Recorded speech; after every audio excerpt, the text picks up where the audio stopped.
Anime for blondes. True, we saw more of Maomao caring in this book than I think we have maybe ever seen her care about anything. She's just not the best at expressing how she cares, but She can't, help but care. Action! Hello, I'm Becca. And I'm Allie. And welcome to Anime for Blondes. The girly pop podcast made for girls, gays, ladies, and blondes. Blonde is crucial. Hello, book nerds. Welcome back to our book club. It's book club night. We're reading Apothecary Diaries, light novel 7. You saw it in the title. You saw it in the title. You saw it in the title. You clicked. You're here now. You're stuck with us. Don't you dare think about clicking out because we have an amazing guest, as usual, our girl Yumna. She's our favorite. You love her. We love her. And yeah, this book is full of some crazy revelations and also amazing representation. Yes, amazing representation, which we do get into, and honestly, we don't have any book club questions this week, and it was just really fun. We just kind of chit-chatted with our girl. Yeah, we just got to talk about the book in a very, chill, loose fashion, but, we covered everything. That's the thing. I feel like this book was really fun to cover because it did feel like it was easier to, cover everything. So true. But yeah, I think, we don't need to, get super into it because we dive deep into it. Yeah, so in the book, so should we just go, get into it? Let's go meet with her right now. Let's do it. We're talking about light novel 7. Light novel 7, and we're back. We're back together, us three, again. Look at us. Us three again. The last time with the two of us together and you separate. Next time we'll all be virtual. I know. How is everything going with the move prep? Chaotic. There's boxes. There's boxes everywhere right now. And yeah, I'm sad, but I'm also excited. Thankfully, right now, I'm still more excited than I am sad. Good. Yeah, I got all my crying done. That'd be good. I feel like you were more sad than you were excited for the past 2 weeks, so It's because I'm glad you're finally to the excited part. I'm just a very nostalgic and emotional person. And you know who's not? Yeah, you know who's not nostalgic and emotional at all. You know who doesn't care?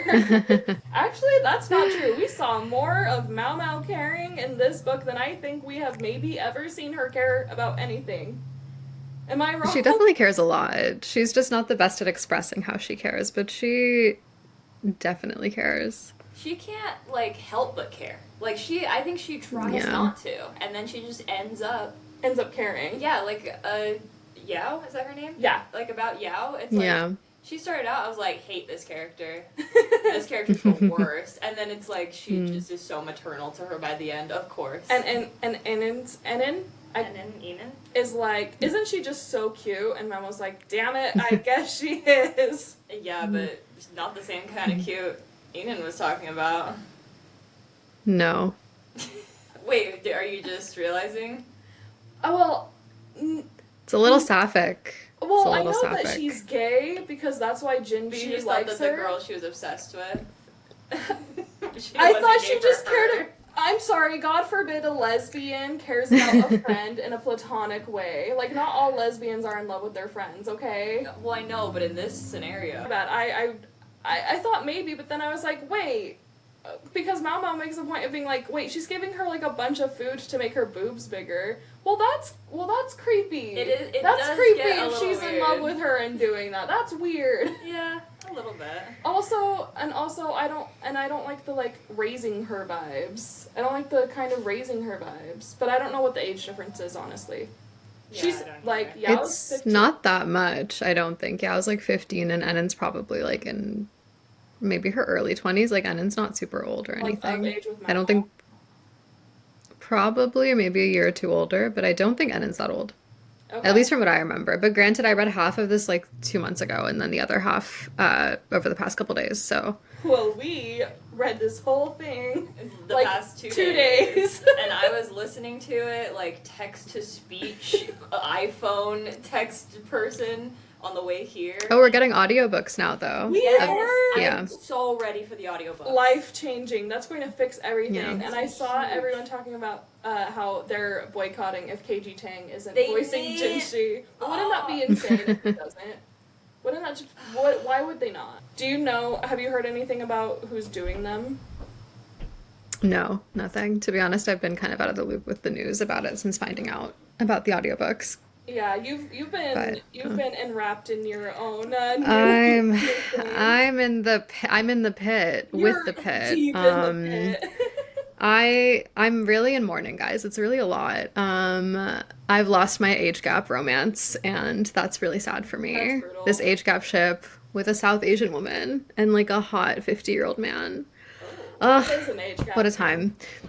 That is an age gap. But you know what? We can talk about that after. I don't want to take too long with this. Because this is like my Game of Thrones right now. Like, if you get me started on this, like, I will keep going. So this has to be like a separate rant, because I think I'm actually maybe, like, I haven't felt like this in like 10 years. So this is like a lot to deal with. Well, that's huge. Okay, period. Okay. 100 edits saved in like a week. Like, I'm really not well. I went for a walk in the rain, like, to try to get out. Like, I'm not, yeah, okay, anyways. Back to the light novel. This was a fun one. This was an interesting one. Yeah. Okay, so I'm not gonna lie. It got really good near the end. Yeah. But It gets real juicy near the end, but the beginning is a little slow start. I will agree. And I was like, do believe it's 119 pages before we get anything with Jinshi, and it's like, obviously I'm not reading it for just them, but before that it's just like Maomao taking the test and Maomao starting work and washing bandages, and she's like, I'm washing a lot of bandages right now. See, and the crazy thing is, I liked it. I don't know why I liked it. I don't know what the formula is of what I like about this story and what I don't. That is fascinating. I thought you were gonna hate it. I know, you told me, you were like, I don't know. I was I'm like, barely, I don't at know, the girl. end, and Jinshi's just appearing, and I was like, oh, it's gonna suck. And then something about, I don't know, I think I'm starting to like Maomao, you guys. I think being in her head has made you more endeared to her, because she reminds you of Katniss, and you love Katniss. So Katniss, like, everything she does and says just reminds me of Katniss, and yeah, I don't know, I just liked how, I like how everybody, like, gets her now, and, like, just, like, messes with her. Like, Gaoshin showing up and being like, we need you to do this for us, and to do it, we're gonna, like, we already, like, made the plans. It's not a request. And, like, locked her up. Thing is, by the lady here, like, making Forcing me. Yeah. And they're like, we know. And here we go. And we brought the silver so that she can do that. It's like, that was so funny to me. And he's like, technically you don't have to, but we do have 3 recommendations from 3 people that you can't say no to. No, literally. But you can say no. I loved getting to have her go back. That's probably why I liked it so much. Her going back to the Rear Palace. I was like, yes, we are back. We are so back. We are so back. This is the story. Like, I want her in the Rear Palace. I want, like, the weird, like, sometimes Jinshi's interacting with her and, like, needs her help. Sometimes he doesn't. Like, I want her solving the mysteries. I love it. It's so fun. I do love her solving the mysteries. Back to the classic story. I felt like the last one was such a, the last 2 have been such a departure. Yeah, but they're so, like, drama. They were, but they're not the story. They're not Apothecary Diaries. Right. Where do you rank this one in your light novel ranking? I agree that it was slow to start, but I will concur that I enjoyed the slowness. I liked the fact that they just got her to pass this exam that she could not pass the first time around, because they're like, desperate times call for desperate measures. I do think the return to the Rear Palace is nice, because we have been out of that setting for a little bit. I would say that from the ones that if we're talking like aside from like 4, like the ones that aren't covered in the anime so far, I would say 5 is still my favorite, because I just liked the Western Province. I love an away episode. I like a new setting. I like a road trip. And then I would say it's probably this one, and then I would put 6. Okay. And that would be my ranking. I enjoyed it. I liked the fact that she has friends again. I like that she has like a new Shaolin and Lowland to hang out with. I think it's also fun to see her actually working with her dad, like him being back in the palace and them getting to work together and having Lock-on just there. And her dad, like, kind of helping her avoid him when he can. He's like, and the times where he can't, he's like, I'm sorry, like, you really do have to just go and do this. Like, I can't do anything for you about this. That was fun. I love her. I love her being a Nepo baby. She's and everyone's pissed at her for it. She is literally a Nepo baby that, like, is like, I'm I'm just like a struggling artist. Like she's not mentioning But she it. is. She is just like objectively the most talented. Like she did get the highest score, even on a test that she didn't want to take. After she had everything like handed to her, the exact formula to get there. Okay. She's literally a nepo baby. Yeah, she is. And she's like trying to keep it a secret, and everyone like kind of knows. The doctors don't let her get away with it. He's like, you know what I hate more than like being whiny is favoritism. So we're not gonna play that game. No, literally. And Lumen has to take all three. But the line that just sent me into orbit in the beginning, I could not stop laughing. I was sitting at the breakfast table reading it when she's coming out of the test and she's like, or the narrator's all, a certain unnamed freak was peering in through the window. And I was like, he's literally just sitting. I pictured the cartoon in my head. He's just literally like in the window, like here. No, and everybody else is like, why is what he? the hell? Why has he been here so much?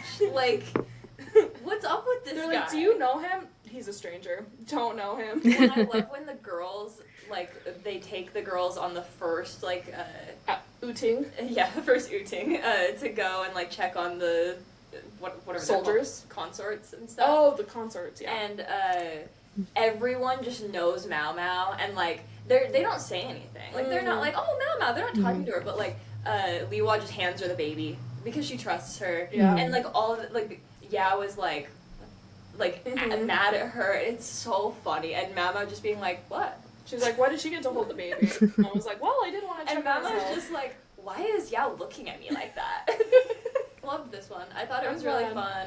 It definitely was a way simpler story than, like, it's definitely one where I'm like, but I feel like it'll be fun for them to animate it though. I do agree that like her having friends again was really fun.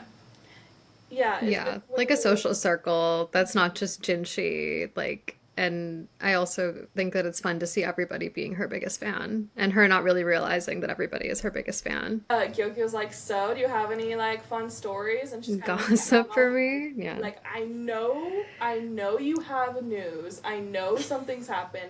Please give me all the details. And she's just like, nope, No tea for me. not for me.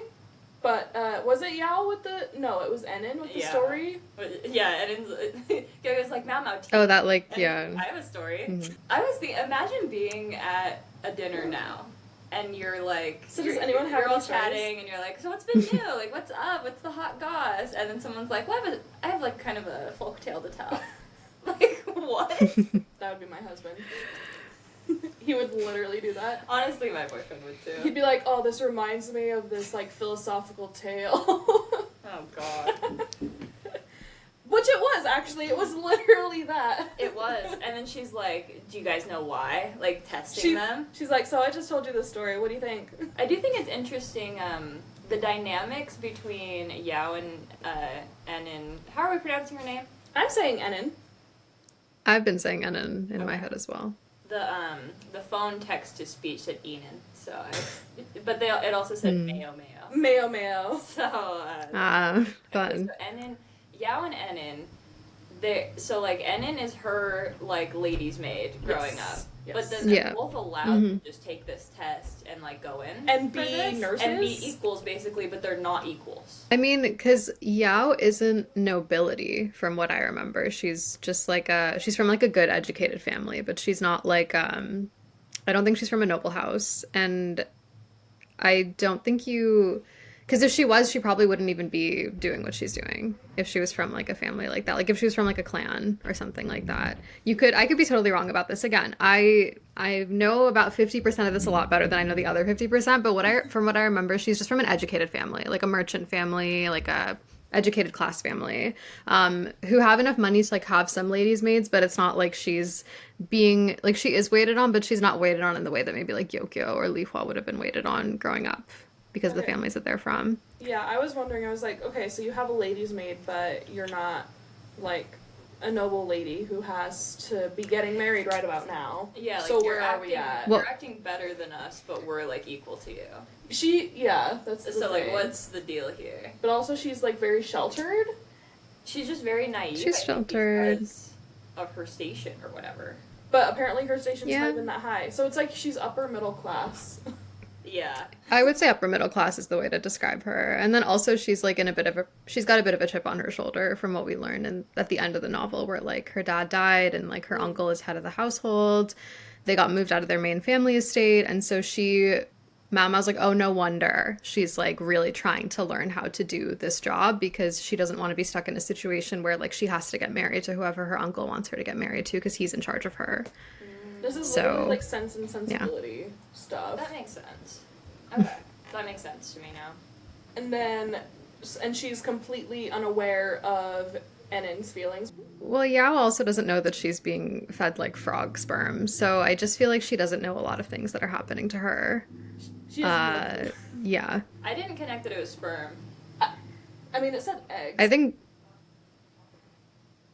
it's either sperm or eggs. I feel like it's because Mama mentions it. I forget where she mentions it, but she's like, "This is a very." Oh no, it's something related to the frog. It is. I could totally be making up the fact that it's sperm. Because I think it might be frog eggs. Yeah. Okay. But it's white. I assumed it was like... So are frog eggs white? Also, I love the author's need to like keep including frogs. The author loves frogs. Like she knows. She loves She frogs. knows. Oh, okay. So it's made from the dried fatty tissue found near the fallopian tubes of an Asiatic grass frog. Yeah. So it's Guys, come on. Yeah, it's called Hazma. It has to be frog. Not sperm. Sorry, it's frog fallopian tubes. That would be crazy. Frog sperm would be crazy. Yeah, I was like, Thank I God don't it's not think that, so. actually. Yeah, I was like, that's a little too far. But yeah, she's like, I would never eat a frog. That's disgusting. Her treat comes out that she loves, and Yummy. Maomao's like, are you kidding me? And it's like, does anything. And Mama gets it. She does. Maomao's also much better at picking up on social cues. She is. Yeah. She is.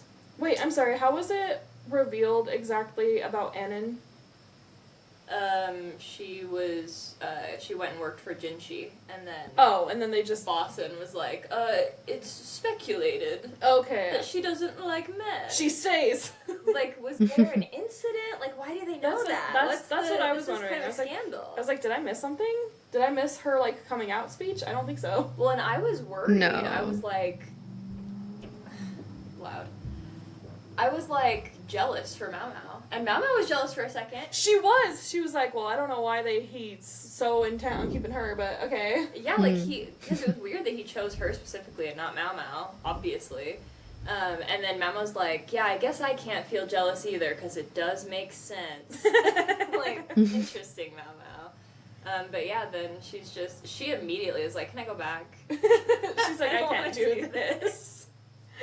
And they're like, no, you have to stay. And then she just chooses to be so bad at her job that they're like, all right, fine, get out of here. Okay, this is shifting gears, but since we're talking about Jinshi a little bit, can we talk about Maomao's finally kind of confession of a sort, you could say? Jinshi's confession. Well, Jinshi... their big explosive confrontation where she's like, you keep talking to me in subtext and you need to talk to me not in subtext because you keep trying to make me figure things out when I shouldn't have to. She's basically calling him out for, making her do the labor in figuring out what this is. And then him being like, well, I'm going to make you my wife. How about that? And her immediately covering her How about that? Yeah. Which is fun. I think it's fun to see their relationship progress. I think it's fun to see her get really frustrated with him, like in earnest, where she's just like, it'll be fun to see animated if we get there. I hope we get that many seasons, but it would be fun. It would be fun to... Say when. When. But yeah, no, it was a fun scene. It was fun to see that happen. It's fun to start to see, like, the fact that she doesn't outright say, oh my god, no, that would be a terrible outcome. It's more so that it would be a terrible outcome given, like, his current standing and Gyokyo's current standing. But it's not really about, like, being grossed out by who he is as a person. So. No, and she's like, and she even thinks, so when he's falling asleep, wow, this is a crazy scene. I'm remembering it now. And I'm remembering it. I just read it literally 15 minutes ago. He's falling asleep and he's like, don't worry, I'm gonna get rid of all obstacles there are that prevent us from being together. And she's like, you literally can't do that because you don't know who you are. Literally, she's like, you don't even know. Yeah. You don't even know. But it is sweet that he, like, he knows there's obstacles, and he's like, don't you worry, I will handle He's like, I got this. And I will say again, once again, she is so Katniss coded. Her saying, you telling me this is worse than death. That is so Katniss. So Maomao, so the narrator's like, it just slipped out. She couldn't contain it. She was tired. Jinshi's tired. He's they're not doing great mentally. Maomao's really tired, and she's stressed and frustrated, and she doesn't really even mean to say it, but this felt like it's definitely Jinshi being like, you're gonna be my wife, and that's how I feel. Since you want me to be clear about it, why are you covering up your ears, you freak?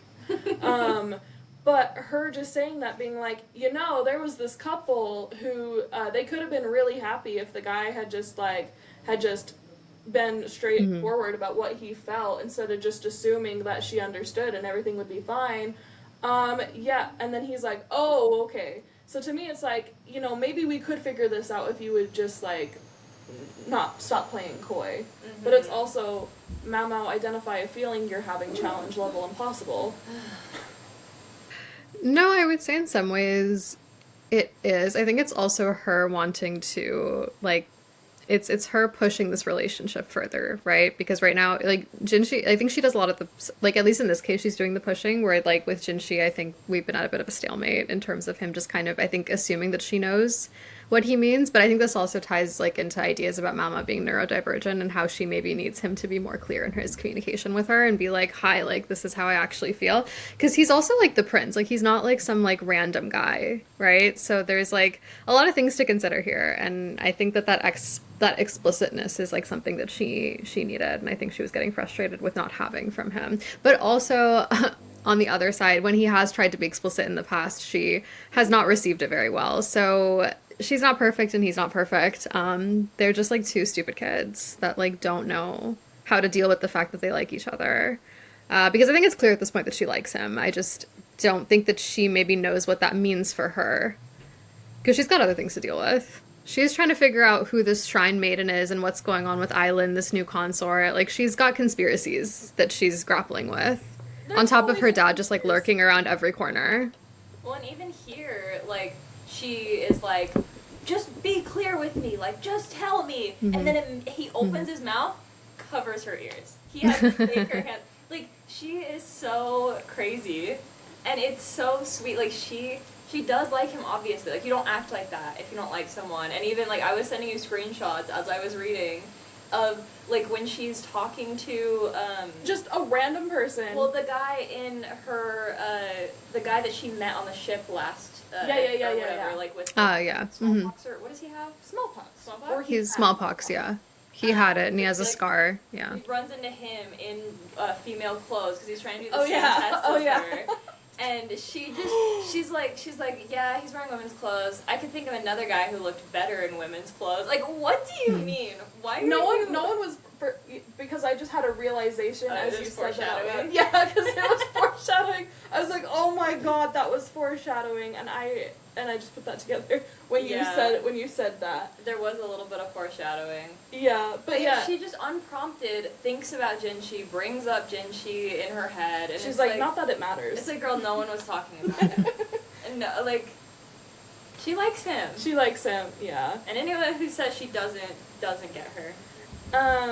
I think the issue with her being like, okay, be explicit about what you mean, and he's like, okay, I will. I'm going to make you my wife. The issue with him being a prince is that if he is explicit, it, in a way, yes, it makes it clear to her, but it also kind of makes it not really her choice anymore, because he can just marry her if he wants, regardless of if she feels the same way. So I feel like him not being explicit for so long is in a way, yes, because he's shy and he doesn't know how to do this because they're just kids, and he's not used to someone who doesn't immediately undress for him. This is very weird.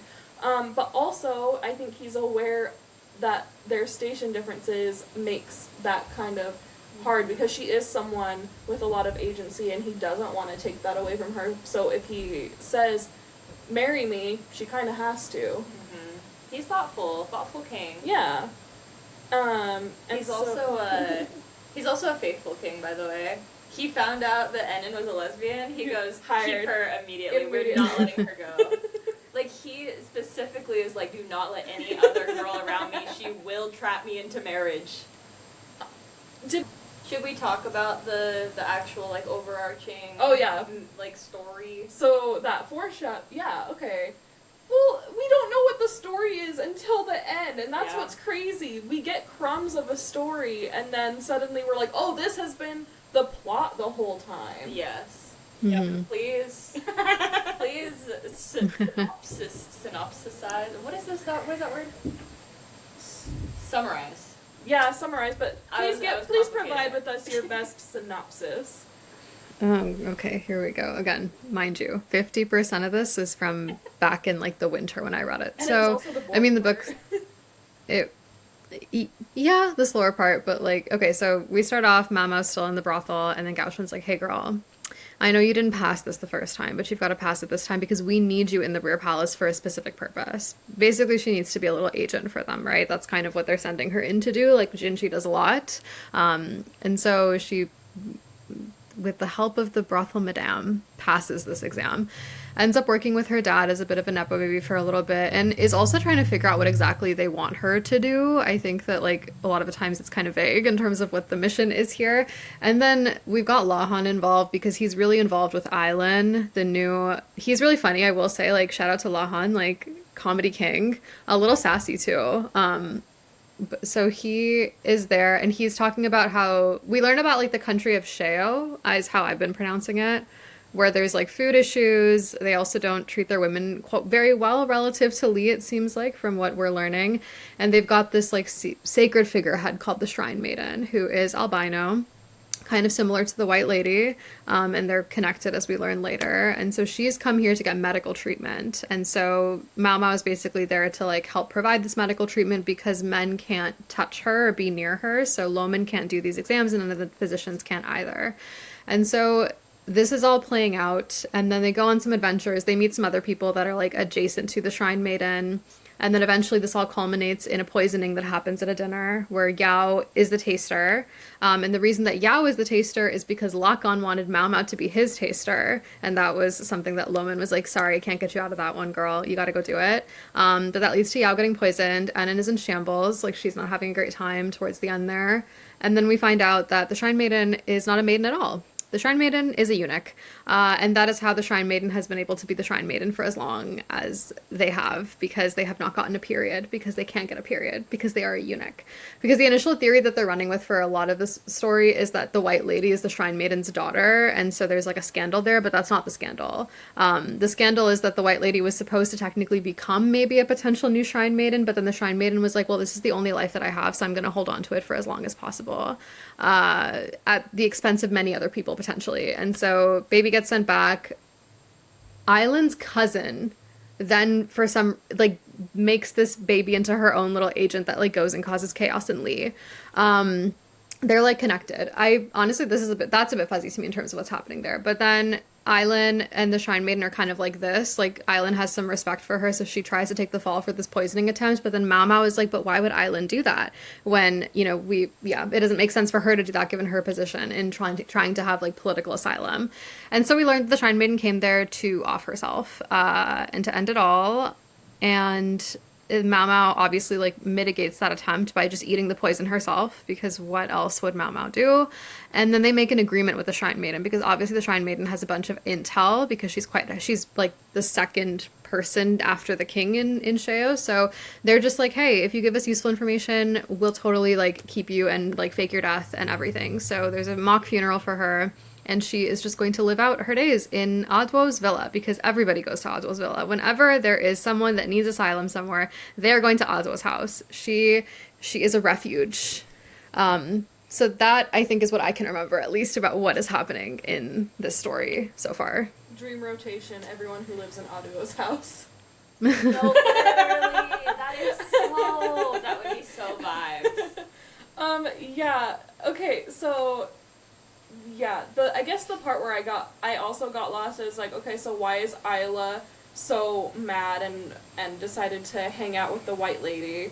And the white lady is just not related to her. Crazy. Yeah, she's just separate. Yeah. And She's just albino. Gonna be an issue, Yeah. I I presume also. Now, who is Island's cousin's child that you mentioned?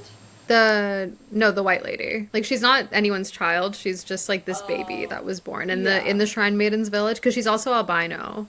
And that's like a rarity, obviously, and like considered to be like sacred and important. And so now, the other thing is that they're holding the white lady and Island both as collateral against the Shrine Maiden to make sure that like she stays in line, while they're also kind of providing her with asylum and like a place to live out the rest of her days. But like those two will be there as collateral to make sure that she behaves herself and also provides intel that's actually real. And did the Oracle die in her place? Yeah, what's happening with her? Because she literally said, "Die for me this time for real." And then they have a mock funeral, so I assumed, but I don't know. I might have to go back and read. I actually don't know whose bones they're using in place of the Shrine Maiden, but it sounds like the Oracle was the big mastermind here behind this operation. And the Oracle's grandmother. The Oracle's grandmother or mother, and then the Oracle herself. Wait, is the Oracle not the little girl? No. Oh, this is a different Oracle. No. Oh my god, okay. Rag... Jazzcool, yes. She's like a mute, but she also is someone who sees prophecy. Like because she sees a vision of Maomao and Yao before they actually like touch down on Li's soil. So she's like her own little mystical situation, but like the Oracle is like the Shrine Maiden's attendant. So, like, the Shrine Maiden doesn't actually speak that much. Like, the Oracle speaks for the Shrine Maiden. And so before it was this Oracle, it was her grandmother. And she was kind of, like, running game in Sheo and, like, passing all these, like, laws and doing all these different things. And the issue is that if they were to, like, unveil that all of this is a farce, then that, like, undoes good work that the Shrine Maiden has been able to do for the women there in terms of, like, their rights and their ability to, like, have freedom of expression, I guess. A lot of interesting things happening over there on that side of the world. Yeah, so it sounds like they really were, again, this all comes back to, like, a man in power being a huge problem, and then the women around him trying to do something about it. Because the reason why this happened in the first place, because Shao has an evil king, and the Oracle was like, okay, well, I can't let this go on, so we need a Shrine Maiden that won't get a period so that they can be in power for longer and make some actual changes, because obviously you're not going to have as much of an impact if you don't have that much time. And then Maomao's like, okay, so like I get it, your country has problems, but now you've made it my country's problem. So this obviously isn't going to fly. And like, yeah, the foreshadowing that I just realized was happening while you were talking was so, like, I'm like, wow, these books are so good. Like, obviously. But it's like... And isn't that literally what happens in every book? There's always, like, the mini story and, like, foreshadowing and then, like, the major one. That's yeah. It is interesting how she tells the stories like that. And like it's crazy how this big story about like ancient China, or actually I don't know how ancient. I'm not gonna say ancient. I don't know how technically. I don't know the year this is actually taking place in, but it feels like it's been a long time. Maybe it's like Star Wars, like it's like a mix of the Ming and Tang dynasties, which are pretty old. Okay. It's like Imperial China, I guess, is an easier way to put it. Because they've got guns. Guns have been invented, so... And to me, that feels... This is like the 1800s. And it covers so many modern topics while doing it. Because, this poor Shrine Maiden, like, didn't mean to do any of this, really. Like, she's just living her life, and it was like, weird, I haven't got my period yet, crazy, wait a second, and then, like, and it's just, like, it's interesting to see, and then she feels like her only way to save her country and like get out of this situation is to die. And Mama was like, you could have just come to me and I would have just faked your death. We could have wrapped this up all nice and tidy, but no. It is. I really appreciate how the author like includes these types of like storylines in with this like older story, especially when we have like half the country acting like a lot of this stuff is like brand new. Yeah. And it's like, no, this has always been stuff that has happened. It's been like different circumstances and it's been like stuff like that, but it's always been the stuff like this has always been going on. People have always been people. Yeah, like we've always had lesbians, we've always had gay people, we've always had trans people, and this is just like a really like interesting, cool story to like, because she talks to so many people, because she ends up becoming such an important person who like, she has these like connections with the upper class, and she grew up extremely lower class. She sees all types of people, and so she's a really great I don't want to just say protagonist. I mean, I do mean protagonist, but I mean like someone that like a conduit? No. She's a really good person to vessel. Like she's a good vessel in which to like to hear, see, especially because she is so like unbiased or so like emotionless about stuff. Okay, yeah. That she doesn't have these like prejudices? Yeah. Or assumptions? Yeah, and it's like if she like her opinions on if someone is like good or bad is usually like she's like that's gonna be really inconvenient for them. Like that's not gonna be easy.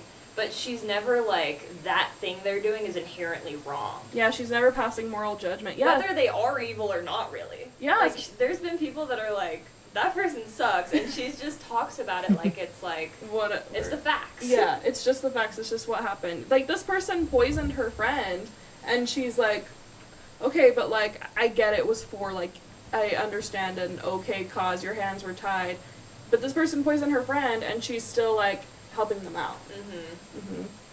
Apothecary She's Diaries got a won't good vote. framework and Apothecary Diaries won't praxis. vote, guys. It's very social worker of her as someone. Maybe that's also me just saying that because I have a master's in social work, but like it's very like, oh, what is like what's the context of the situation? What is the lived experience that led you to this point? It's interesting. She takes honestly sometimes a surprisingly macro approach in the way that she thinks about people and their intentions. And again, just has a good framework and praxis because of her diverse experiences dealing with so many different types of people. Last thing we should probably touch on. What do you think that last drawing is? That very vague drawing? I think it's a line with like black scribbles on the top. I wonder if it's because have we dealt, not me forgetting, but like the locusts, is that still a thing that's happening, or have we, I think we've gotten over that one. Well, we've technically gotten over it. It's still happening, but like they have a solution to it, and the solution is like potatoes, essentially. Okay. But like to compensate for the loss of crop, like to have a carb. That's a good question. I haven't thought about the squiggly lines. You know what got brought up a long time ago and hasn't come back yet, at least in what we've read so far, is the sewer system in the palace. I mean, like on like a grander scale. Like they mentioned it before, and I was like, okay, someone's gonna get sick, and then the whole palace is gonna get sick. Like That's even in the show still, right? Yeah, like more recently in the show they talked about that, and I remember us being kind of confused. We were like, oh, so everyone's gonna get poisoned, but like to my knowledge, that hasn't come back yet.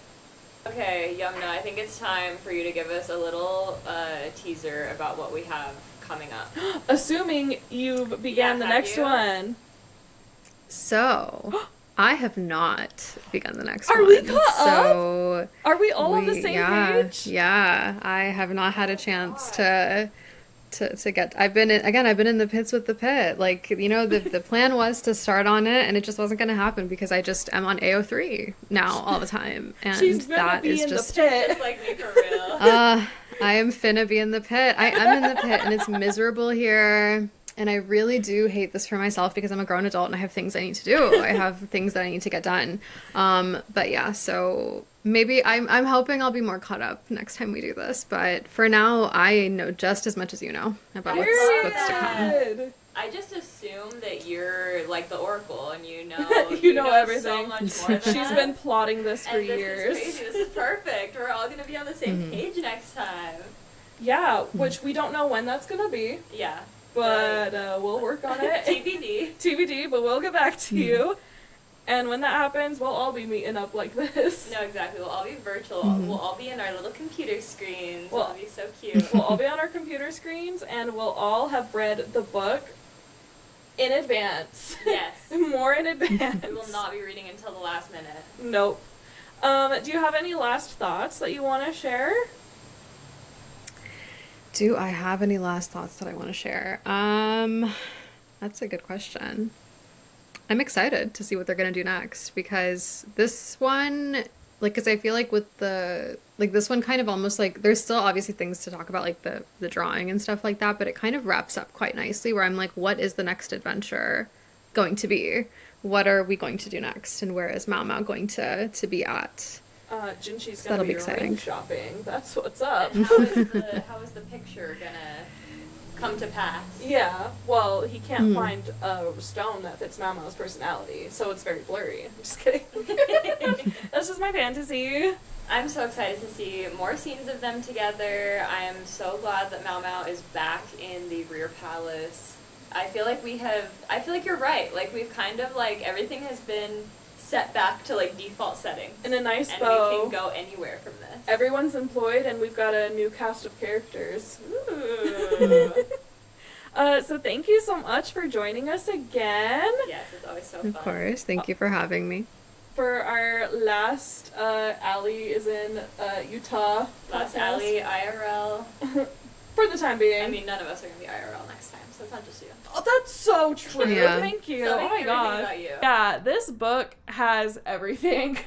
This book has everything. That was so fun to talk to Yumna about it. I love that we're finally all on the same cycle. I know, we're all finally, like, on the same book. Like she's not ahead. We couldn't ask her for a hint. So. You should, like, go rewind to my face when she says she hasn't read it yet. I'm so excited and shocked, and I'm just so excited for us to be, like, on the same page and know everything that's going to happen.